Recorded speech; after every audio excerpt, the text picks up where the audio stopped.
তোমারে পাওয়ার জন্য টঙ্গীর ইজতেমার ময়দানে গিয়েছি, তোমারে পাই নাই।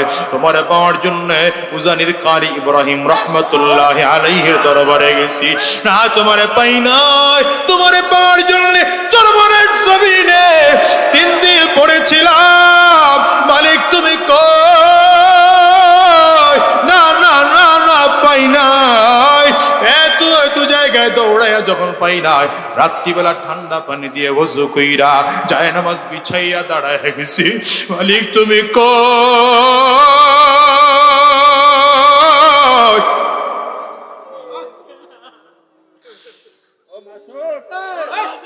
আল্লাহ, দুনিয়ায় ঘুরে ঘুরে তোমারে পাই নাই, আজকে কিয়ামতের ময়দানেও কি তোমারে পাবো না? হায় আল্লাহ, তুমি কি আমাদেরকে সাক্ষাৎ দিবা না? যখন এমন করে বান্দাগুলো চিল্লাইবে আর দৌড়াইতে থাকবে, আমার মালিক বলবে না, ফেরেশতারা আমার নূরের পর্দার দায়িত্বে যারা আছো, আর দেরি করা যাবে না। আমার বান্দাদেরকে অনেক ঘুরাইছি, আমি ওদেরকে আর ঘুরাবো না। তাড়াতাড়ি কর, আমি আল্লাহ পাকের নূরের পর্দাগুলো একটু সরাইয়া দে। মালিক বলতে দেরি, ফেরেশতারা টাস টাস টাস টাস করে নূরের পর্দাগুলো সরাইয়া দেবে। নূরের পর্দাগুলো সরাইয়া দিতে দেরি হয়, বান্দাগুলো তাকাইয়ে দেখবে আমার মালিক, আমার মালিক তো এত সুন্দর। আমার মালিকের চেহারার দিকে বান্দা যখন তাকাইয়া থাকবে, বান্দাগুলো দেখবে আমার মালিকের চেহারা এত সুন্দর, 70,000 বছর চলে যাবে, এই বান্দা চোখের পলক পর্যন্ত ফেলবে না। হায় রে, বান্দা চোখের পলক পর্যন্ত ফেলবে না। আমার মালিক ডাক দিয়ে বলবেন, আসসালামু আলাইকা ইয়া ইবাদি। এরে গোলাম, আমি আল্লাহ পাকের পক্ষ থেকে সালাম নাও। ও দুনিয়ার যুবক ভাইরা বলো, আমার মালিকের দেখতে মনে চায় কি চায় না? আওয়াজ করে কও। ও কলিজার টুকরা যুবক, এই চক্ষু দিয়ে দুনিয়ার বেগানা নারীর দিকে তাকাও না, এই চোখ দিয়ে গুনাহের দিকে নজর করিও না, এই চোখ দিয়ে হারাম রাস্তায় চলিও না, এই চোখটারে হেফাজত করে রাখো। এই চোখটারে যদি হেফাজত করে রাখতে পারো, আমার আল্লাহ বলবেন, বান্দারে তুই আমার জন্য জিনার দিকে চোখ দাও নাই, আমার জন্য দুনিয়ার গুনাহের দিকে চোখ বাড়াও নাই, আমার জন্য দুনিয়ার সুদের দিকে চোখ দাও নাই, আমার জন্য দুনিয়ার ঘুষের দিকে চোখ দাও নাই। আজকে আমি আল্লাহ তোর জন্য হাজির। আমার মালিকের দিকে তাকায় বান্দা, এত মজা, এত মজা। عروق الماجد نعمتها تو عروق الماجد نعمتها تو سب سے بہتر نعمت دیدار تو سب سے بہتر نعمت دیدار تو اللہ اللہ کیا مبارک نام ہے اللہ اللہ عاشقوں کا کام ہے او যুবক কবি বলেন আমার মালিকের দিদার এত মজা এত মজা জান্নাতে যত হুর আছে গিলমান আছে জান্নাতের যত নাজ ও নিয়ামত আছে সবচেয়ে মহান দিদার আমার মালিকের দিদার এই মালিকের দিক দেখতে চাও কারা কারা চাও একটু আওয়াজটা উঁচা করে চিল্লাও আল্লাহ চিল্লায় জবান করে ডাক দিয়ে বলো আল্লাহ চিল্লায় চিল্লায় চিল্লায় ডাক দাও আমার মালিকের পাগল হইয়া ডাক দাও আল্লাহ আল্লাহ তোমার গোলামেরা তোমারে দেখতে চায় আল্লাহ দুনিয়ায় গুনাহমুক্ত জীবন গঠন করার তৌফিক দাও যেমন জীবন গঠন করলে তুমি খুশি হইবা আল্লাহ তেমন জীবন গঠন করার তৌফিক দাও আয় আল্লাহ এই মাদ্রাসার মাহফিলে নিয়ে আসছো উলামায়ে কেরামদের মজলিসে নিয়ে আসছো আল্লাহ ওয়ালাদের মজলিসে নিয়ে আসছো আয় আল্লাহ হাত খালি ফিরাইয়া দিও না ও যুবক রে যদি চোখ দিয়ে গুনাহ করে থাকো মালিকের কাছে কান্না করো আর মাফ চাও হাত দিয়ে যদি গুনাহ করে থাকো হাতের দিকে তাকায় কান্না করো আর মাফ চাও পা দিয়ে যদি গুনাহ করে থাকো পায়ের দিকে তাকায় কান্না করো আর মাফ চাও চোখে যদি পানি না আসে বুঝবা কপালটা বুঝি পুড়ে গেল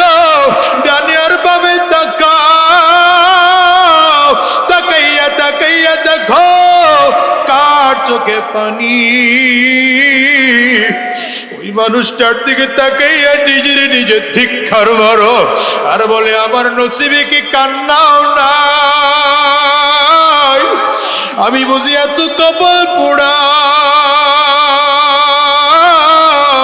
আমার কপাল বুঝি পুড়ে গেল, কপাল বুঝি পুড়ে গেল, আমি আমার মালিকের বুঝি প্রিয় হইতে পারলাম না। ও দয়ার আল্লাহ, আমরা তোমার নবীর পাক্কা সাচ্চা উম্মত হতে যাই, আমরা তোমার গোলাম হতে চাই। আজকের এই ময়দানে যারা হাজির, দয়ার মালিক আমরা ওয়াদা করে বিদায় হতে চাই, আর শয়তানি রাস্তায় চলবো না, হারাম রাস্তায় আর কদম নাড়াবো না, শয়তানি রাস্তায় আর চলবো না, আর গুনাহের রাস্তায় চলবো না, এক ওয়াক্ত নামাজ আমরা ছাড়বো না, মালিক তোমার হুকুমের বাহিরে একটা কদম কেউ নাড়াবো না। কারা কারা তৈয়ার, কারা কারা তৈয়ার? দুইটা হাত উঁচা করে আমার মালিকের একটু দেখাও, হ্যাঁ চিল্লায়া ডাক দাও আল্লাহ, চোখের পানি ফালাইয়া ডাক দাও, চোখে যদি পানি না আসে কান্নার বান ধরে ডাক দাও, কারণ দুনিয়ার ঘরে আগুন লাগলে যেমন পানি ছাড়া নিভানো যায় না, ওই কবরেও যে জাহান্নামের আগুন, ওটাও চোখের পানি ছাড়া নিভানো যাবে না, যাবে না, যাবে না। চিল্লাই আমার মালিকের ডাকো আর কাঁদো, জোরে ডাক দাও আল্লাহ,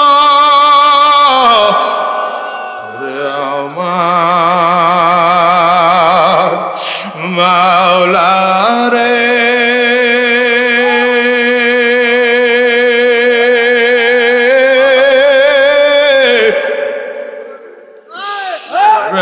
আমার মাশুক রে আল্লাহ, আল্লাহ তুমি একটু তোমার গোলামদের দিকে তাকায় তাকায় দেখো, তোমার গোলামেরা চোখের পানি ফালাইয়া ফালাইয়া কান্দে, দুইটা তুজা করেছে মালিক, এই হাতগুলো খালি বেরাইয়া দিও না, দিও না, আজকের তোমার গোলাম হয়ে ময়দান থেকে বিদায় নিতে চাই আল্লাহ, আমাদের জিন্দেগির গুনাহগুলো মাফ করিয়া তোমার নবীর পাক্কা উম্মত বানায় দাও, তোমার খাঁটি গোলাম বানায় দাও। জবান খুলে বলো আমিন, আরো জোরে আওয়াজ দিয়া চিল্লা বলো আল্লাহুম্মা আমিন। এক যুদ্ধের ময়দানে তবুকের যুদ্ধে যাওয়ার জন্য আমার নবী ডেকে বললেন, কে কে যুদ্ধের ময়দানে যাইবা? কদর করে নামগুলো লেখাও। সব সাহাবীরা নামগুলো লেখাইতেছে। এখানে হযরত উকবা রাদিয়াল্লাহু আনহু দাঁড়াইছেন। এই উকবা রাদিয়াল্লাহু আনহুর একজন ছোট বাচ্চা ছিল, মাত্র 7 থেকে 8 বছরের বাচ্চা, নাম তার বশীর। এই ছোট বাচ্চাকে কারো কাছে রেখেও যায় নাই, দায়িত্ব দেয়া যায় নাই, ঘরে তার মা নাই, আত্মীয় স্বজন বলতে ছোট বাচ্চার কেউ নাই। যুদ্ধের ময়দানে চলে গিয়েছেন আমার নবীর সাথে। ছোট্ট বাচ্চা বশীর সারাদিন খেলাধুলা করার পরে সন্ধ্যার আগে বাসায় ফিরে, বাসায় খুঁজে দেখে বাবারে পাওয়া যায় না। আশেপাশের মানুষকে জিজ্ঞাসা করে আমার আব্বু কই? আশেপাশের মানুষগুলো বলে তোমার বাবা যুদ্ধের ময়দানে পয়গম্বরে আরবের সাথে চলে গিয়েছে। এই বাচ্চা মানুষ কই যাবে? খুঁজে পায় না, কোথায় যায়? কারণ ঘরে মা নাই, মায়ের আদরটা পাবে না, কোথায় যাবে? বাবাও যুদ্ধের ময়দানে নবীর সাথে চলে গেছে। আত্মীয় স্বজন মামা চাচা খালা ফুফু বলতে দুনিয়ায় তার কেউ নাই। ছোট্ট বাচ্চা মসজিদে নববীর বারান্দায় বারান্দায় ঘুমায়। মানুষ খানা দিলে খায়, খানা না দিলে না খায়, না খায় থাকে। আর দিনের বেলা হলে মদিনার গলির মধ্যে দৌড়ায় আর খুঁজে কখন যুদ্ধের ময়দান থেকে সাহাবায়ে কেরাম মদিনার দিকে ফিরবে। অপেক্ষা করে করে হঠাৎ করে একদিন তাকায় দেখে রাহমাতুল লিল আলামিন সাহাবায়ে কেরামদের কাফেলা নিয়ে ফিরতেছে। এই বাচ্চা দৌড়ে গিয়ে কাফেলার মধ্যে ঢুকে প্রত্যেকজন চেহারার দিকে তাকায়। যতজন চেহারার দিকে তাকায় তাকিয়ে দেখে সব চচ্চরিত দেখা যায়, কিন্তু আমার বাবাকে খুঁজে পাওয়া যায় না। এক একজনের হাতটা ধরে জিজ্ঞাসা করে, চাচা আমার আব্বু আপনার সাথে যুদ্ধের ময়দানে গেল, বাবাই কই? না না কথা বলে না, প্রশ্নের উত্তর দেয় না, প্রশ্ন করলে শুধু চোখের পানি ফেলে ফেলে কান্না করে। সব সাহাবীরা সেই মসজিদে নববীর মধ্যে বসে গেলেন। রাহমাতুল লিল আলামিন মসজিদে নববীর মেম্বরের মধ্যে বসা। এই বাচ্চাটা নবীজির সামনে দাঁড়ায় ডেকে বললেন, পয়গম্বর, আমার আব্বু না আপনার সাথে যুদ্ধের ময়দানে গেল। সব সাহাবীরাই তো চলে আসছে, দেখা যায় আবু বকর চাচাও চলে আসছে, ওমর চাচাও চলে আসছে, আমার চাচা আলী ওসমান তারাও চলে আসছে, কিন্তু আমার বাবা উকবারে দেখা যায় না। নবী আমার প্রশ্ন করলে লজ্জায় চেহারাটা ডান দিকে ঘোরায় ফেলাইছে। আমার নবীজির চোখ দিয়ে গাল বে বে বে বে পানিগুলো পড়ে। এই বাচ্চারে কি প্রশ্নের উত্তর দিবে? এই বাচ্চার বাবা উকবা জমিনে নাই, যুদ্ধের ময়দানে গিয়ে শহীদ হইয়া আমার আল্লাহর জান্নাতে চলে গেছে। কিন্তু নবী আমার ছোট বাচ্চারা জবাব দিতে পারে না। ডান দিকে লজ্জা চেহারাটা ঘুরায় ফেললেন। বাচ্চাটা ডান দিকে এসে আবার প্রশ্ন করেন, পয়গম্বর, আমার আব্বু না আপনার সাথে যুদ্ধের ময়দানে গেল, কখন আমার আব্বু ফিরে আসবে? নবীজি চেহারাটা আবার বাম দিকে ঘুরাইছে। বাচ্চাটা আবার বাম দিকে এসে ডাক দেয়, পয়গম্বর, আমার আব্বু কখন আসবে? রাহমাতুল লিল আলামিন এখন কোন দিকে চেহারা ঘোরাবে? আসমানের দিকে চেহারাটা উঠাইছে। সাহাবায়ে কেরাম তাকায় তাকায় দেখে এই ছোট্ট বাচ্চা বশির, সেও তাকায় দেখে নবীজির চোখ দিয়ে গাল বেয়ে বেয়ে পানিগুলো জমিনের মধ্যে পড়তেছে। ছোট্ট বাচ্চার দিকে তাকা, আমার নবী জবাব দিতে পারে না। হঠাৎ করে বাচ্চাটা আমার নবীর পাও দুইটার উপরে হাত রেখা চিৎকার করে ডাক দেয়, নবী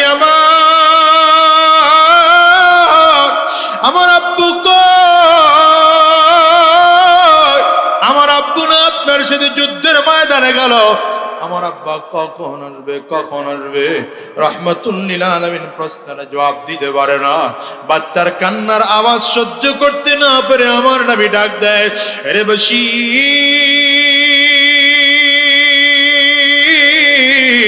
আমি তোরে কেমনে বলবো জানি না, তোর বাবা জমিনে নাই, তোর বাবা শহীদ হইয়া আমার আল্লাহর জান্নাতে চলে গিয়েছে।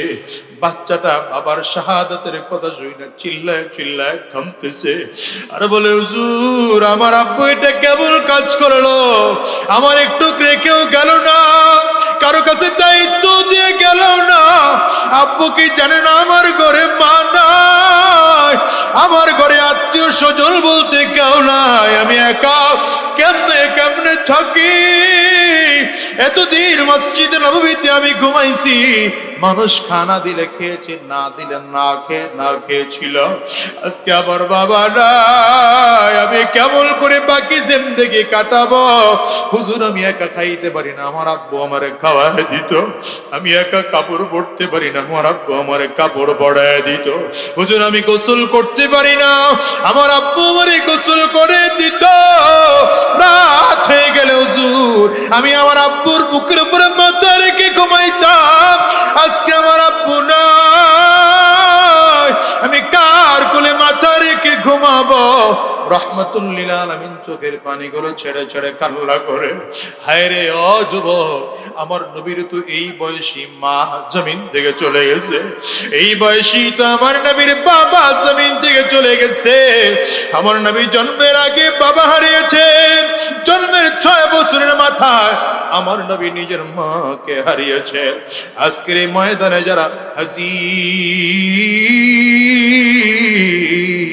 এখানে অনেক খুঁজলে পাওয়া যাবে যাদের মা জমিনে নাই, যাদের বাবা জমিনে নাই।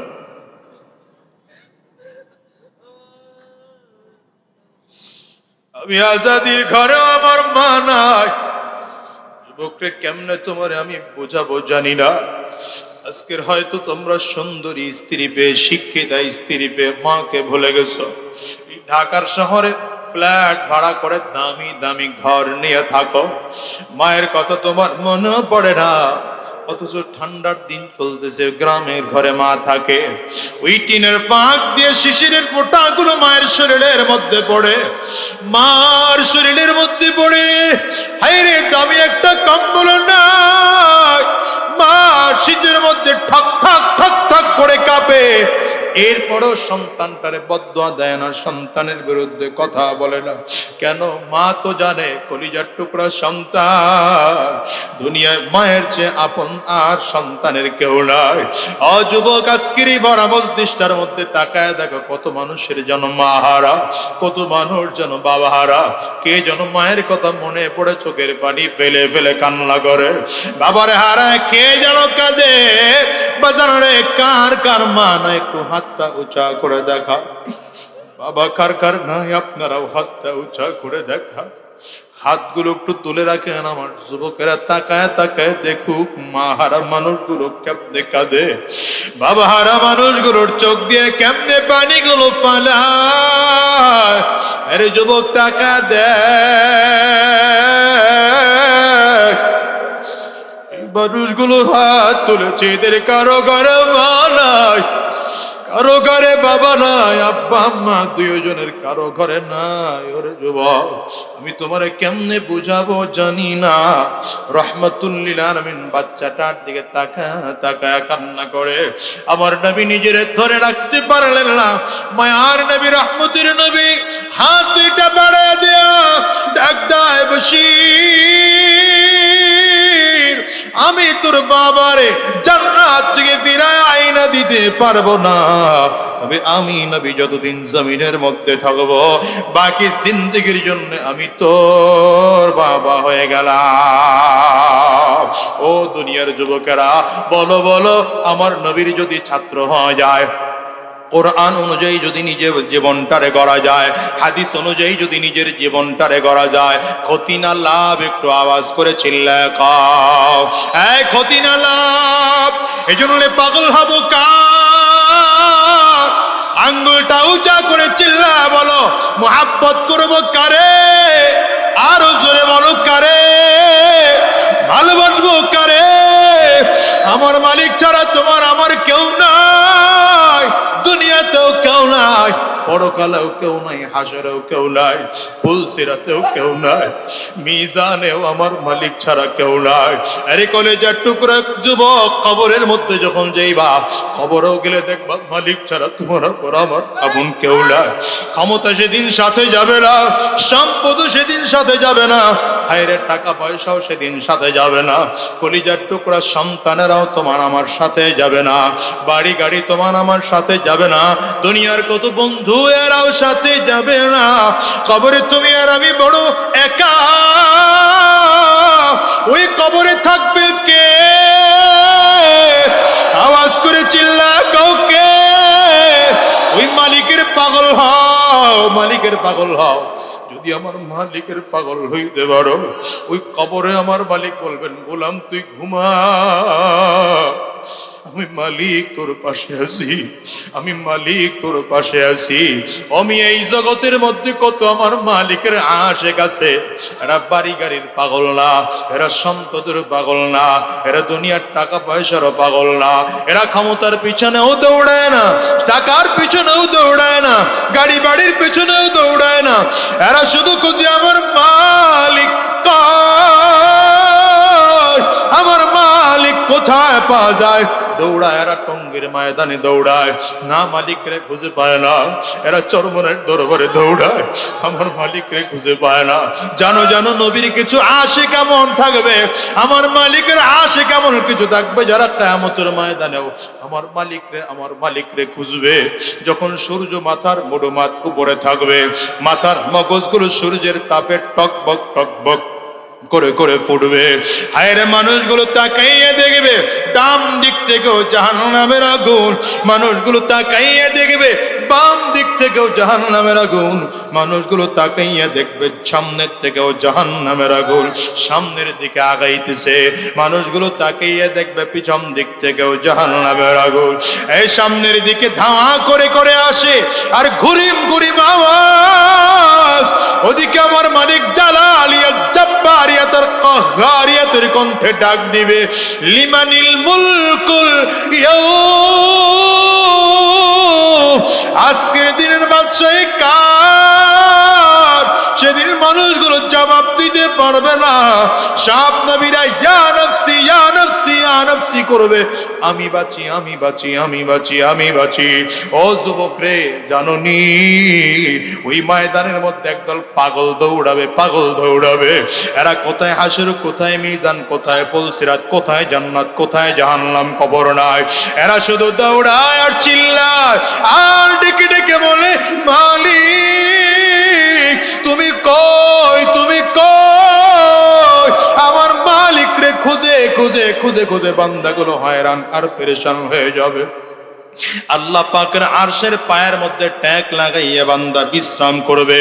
ফেরেশতাদেরকে আমার মালিক ডেকে বলবেন, ফেরেশতারা এতক্ষণ যে আমার পাগলগুলো দৌড়াইতেছিল ওরা কোথায়? ফেরেশতারা বলবে, আল্লাহ ওরা আপনার আরশের পায়ের মধ্যে ট্যাগ লাগাইয়া বিশ্রাম করে।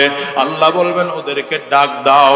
এদেরকে ডাক দিয়া মালিকের পর্দার আড়াল থেকে মালিক ডেকে বলবে, এই বান্দারা তোতে এত কেন দৌড়াইতেছিলি, কেন চিল্লাও আর দৌড়াও?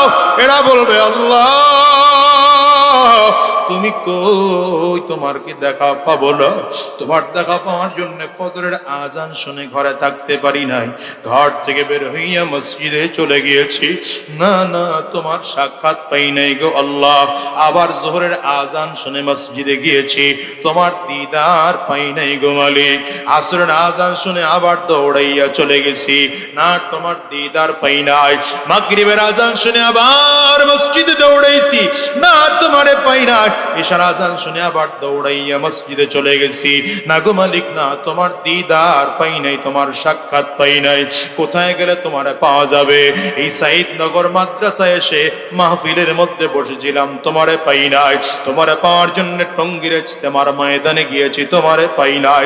তোমারে পাওয়ার জন্য উজানির কারি ইব্রাহিম রাহমাতুল্লাহ আলাইহির দরবারে গেছি, না তোমারে পাই নাই। তোমারে পাওয়ার জন্য চরমনের জমিনে 3 দিন পড়েছিলাম, মালিক তুমি কই, না না না না পাই নাই।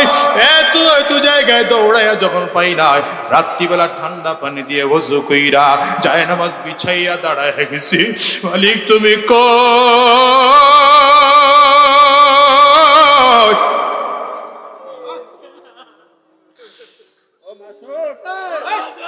আল্লাহ দুনিয়ায় ঘুরে ঘুরে তোমারে পাই নাই, আজকে কিয়ামতের ময়দানেও কি তোমারে পাবো না?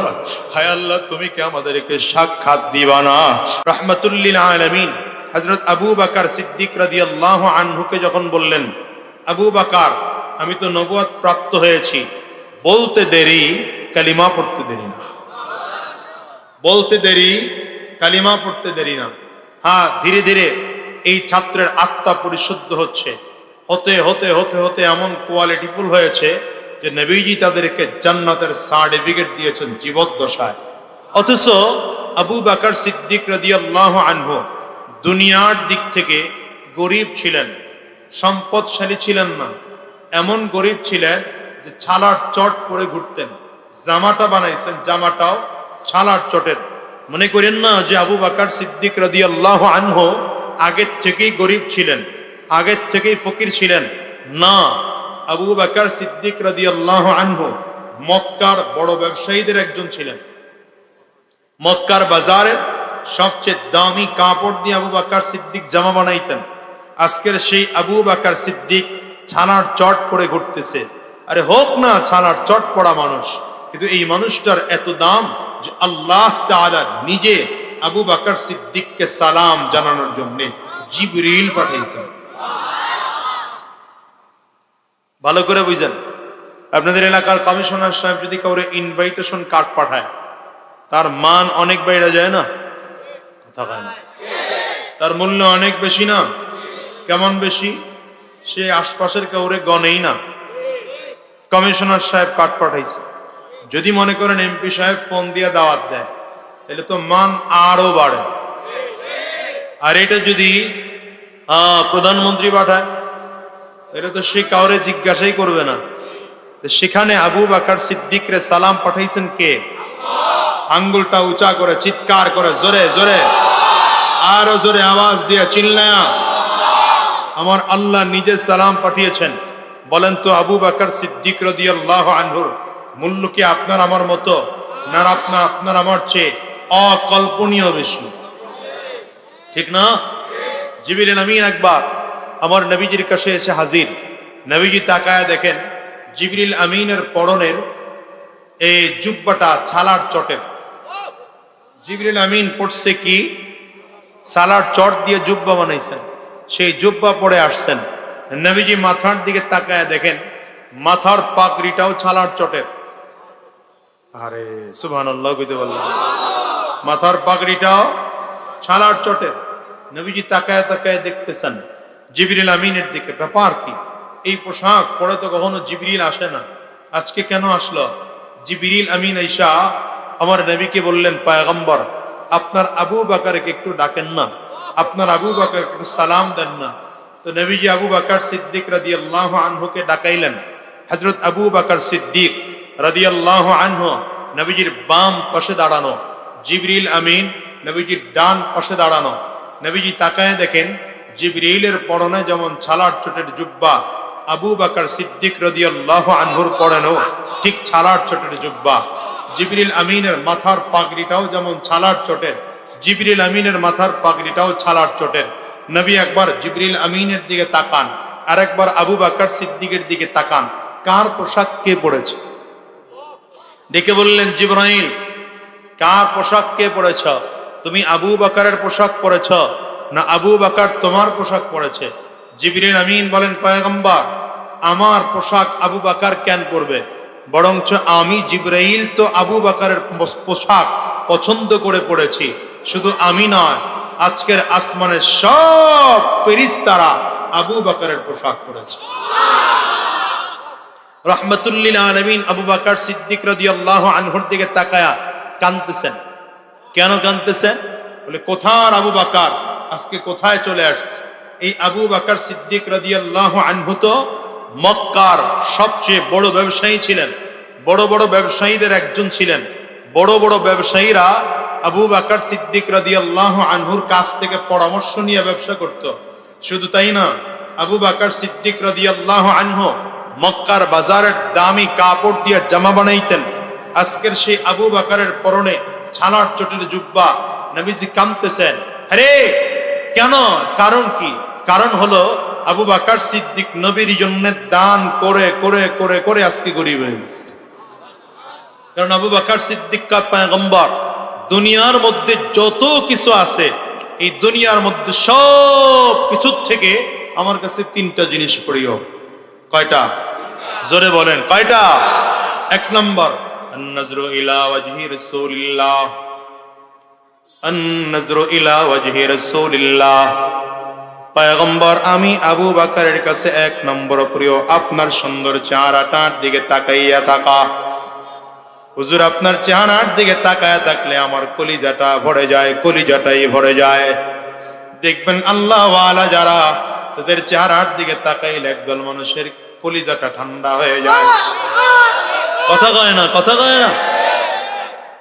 চরমনায়ের কালমানিক কুতুবুল আলম সৈয়দ ফজলুল করিম রহমতুল্লাহ আলাইহি কালো মানুষ ছিলেন, তেমন এক সুন্দর মানুষ ছিলেন না, কিন্তু আল্লাহ তাআলা চেহারাটার মধ্যে এমন নূর দিয়ে রাখছিলেন, মনে হয় যেন তার চেহারার দিকে তাকাইলে মালিকের ঘ্রাণ পাওয়া যায়, ঠিক না? আবু বকর সিদ্দিক রাদিয়াল্লাহু আনহু বলেন, আমার কাছে সবচেয়ে প্রিয় কাজ আপনার চেহারার দিকে তাকাইয়া থাকা। কারণ আপনার চেহারার দিকে তাকায় থাকলে সমস্ত দুঃখ ভুলে যায়, দুনিয়ার কথাগুলো ভুলে যায়। আবু বকর সিদ্দিক রাদিয়াল্লাহু আনহু বলেন, পয়গম্বর আমার কাছে দ্বিতীয় নম্বর প্রিয় ইনফাকু মালি আলা রাসূলিল্লাহ। আমার যত সম্পদ আছে, যত সম্পদ আছে, আমার সম্পদগুলো আপনার জন্য খরচ করা আমি আবু বকরের কাছে প্রিয়। নবীর জন্য দান করে করে আবু বকর সিদ্দিক গরিব হয়ে গিয়েছেন। এইবার আবু বকর সিদ্দিক কয়, পয়গম্বর আমার কাছে তিন নম্বর প্রিয় আমার একটা বাচ্চা মেয়ে আছে, নাম তার আয়েশা, মাত্র 6 বছর বয়স। আমার বারবার করে মনটায় চায় আমার এই বাচ্চা মেয়েটাকে আপনার কাছে বিয়ে দেব। নবী আমার কোনো কথা বলেন না, হ্যাঁও বলেন না, নাও বলেন না। কি বলবেন আমার নবী? হ্যাঁ বললেও সমস্যা, না বললেও সমস্যা। আমার নবী যদি হ্যাঁ বলেন তাইলে মাত্র 6 বছর বয়সে একটা বাচ্চা মেয়েকে আমার নবীর বিয়ে করা লাগে, যেটা সম্ভব না। আবার যদি ডাইরেক্ট না বলেন তাইলে আবু বকর সিদ্দিক রাদিয়াল্লাহু আনহুর মতো প্রিয় মানুষটা কষ্ট পেয়ে যায়। রাহমাতুল লিল আলামিন চুপচাপ করে বসা আছেন, হঠাৎ করে তাকে দেখে জিবরাইল আমিন আসমান থেকে আমার নবীর কাছে নাজিল হইয়া রেশমি রুমাল একটা আমার নবীর হাতে দিয়া ডেকে বললেন, পয়গম্বর এই রেশমি রুমালটার মধ্যে নাকি একটা মেয়ের ছবি আছে। আমার আল্লাহ তাআলা বলেছেন যদি মেয়েটারে পছন্দ হয় বিয়ে করার প্রস্তাব আমার আল্লাহ নিজে দিয়ে পাঠাইছে। রাহমাতুল লিল আলামিন রেশমি রুমালটা খুলে ডেকে বললেন, আবু বকর তাকে দেখো এই ছবিটা কার?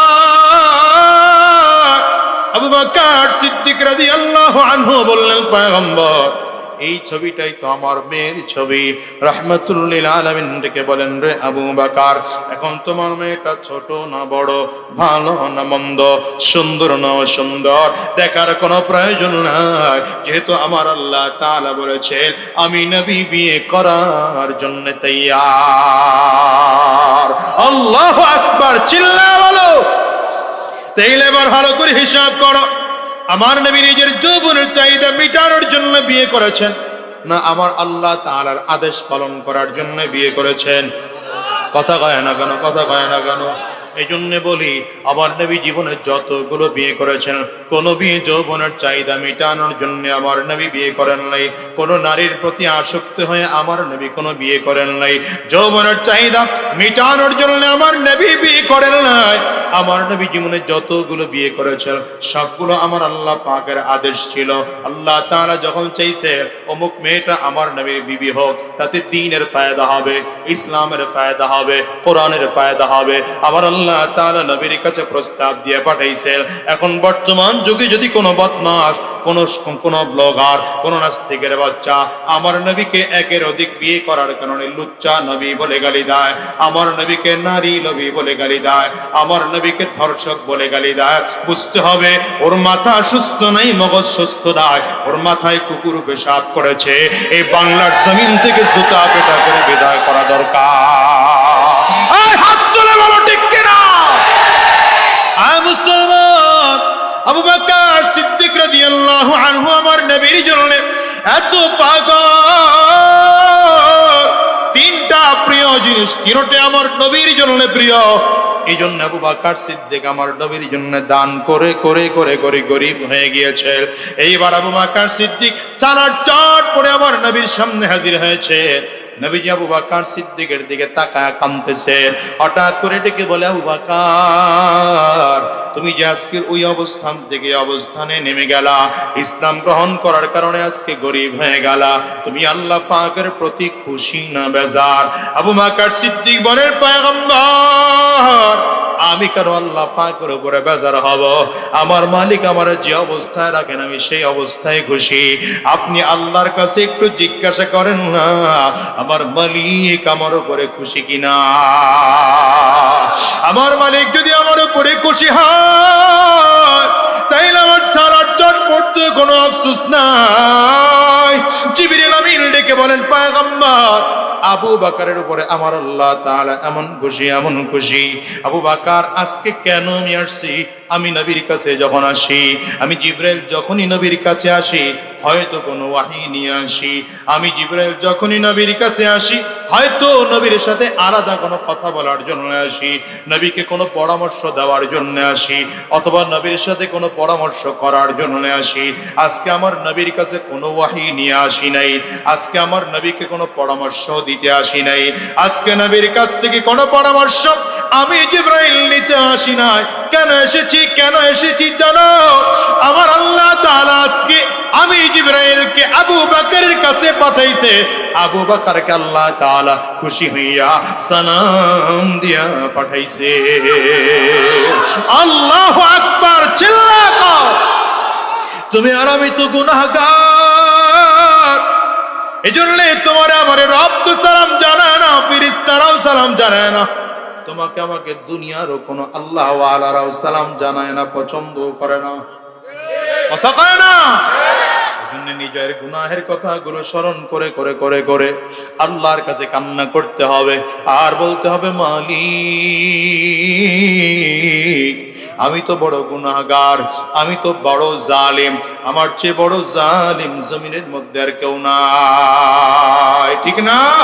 বাদশাহ জুলমে মারা दरगुजार माँ गुनाहगारी में तू आ मुर्ज़गार तूने कुकारी यो माबद कर दई जुर्म बेअंदाज़ा बेहद कर दई सालिहा दर बंद इसिया गश्तई आखिर ज़िक्र দা পিশিমা গশতয়ে। মালিকের কাছে ডেকে ডেকে বলো, আল্লাহ আমি বড় গুনাহগার, তুমি ছাড়া আমার কেউ নাই, তুমি ছাড়া আমাকে মাফ করার কেউ নাই। মালিকের কাছে যদি বলতে পারো, আমার মালিক হয়তো জিবরিল পাঠাবে না, কিন্তু আমার মালিক তোমাকে আমাকে প্রিয় করে নিতে সময় লাগবে না। জিবরিল আমিনের ঘোষণা শুনে রাহমাতুল লিল আলামিন এবার বলেন, ইন্নী লা আরাফু রাজুলান বিইসমিহি ওয়া বিইসমি আবিহি ওয়া উম্মিহি লা ইয়াতি বাবান মিন আবওয়াবিল জান্নাহ ফায়ুকালু লাহু মারহাবান মারহাবা। এ সাবিরা, আমি এমন একজন লোকের নাম জানি, তার বাবার নামটাও জানি, মা আমি তার বংশ পরিচয়টাও ভালো করে জানি, তার বাবার নামটাও জানি, মায়ের নামটাও ভালো করে জানি। এই লোকটা যখন কিয়ামতের ময়দানে জান্নাতের গেট দিয়ে ঢুকতে থাকবে, জান্নাতি ফেরেশতারা জান্নাতের গেটের মধ্যে লাল দুই দিক দিয়ে কাতার করে দাঁড়িয়ে যাবে। লোকটা যখন জান্নাতের গেট দিয়ে ঢুকতে থাকবে, ফেরেশতারা মারহাবা মারহাবা বলে নিমন্ত্রণ জানাবে। সাহাবায়ে কেরাম অধীর আগ্রহে বসে আছেন, এমন মানুষটা কে? আমরা একটু তার নাম জানতে চাই। পয়গম্বর আরবি এখনো নাম বলেন না। হঠাৎ করে সালমান ফারিসি রাদিয়াল্লাহু আনহু দাঁড়াইলেন, পয়গম্বর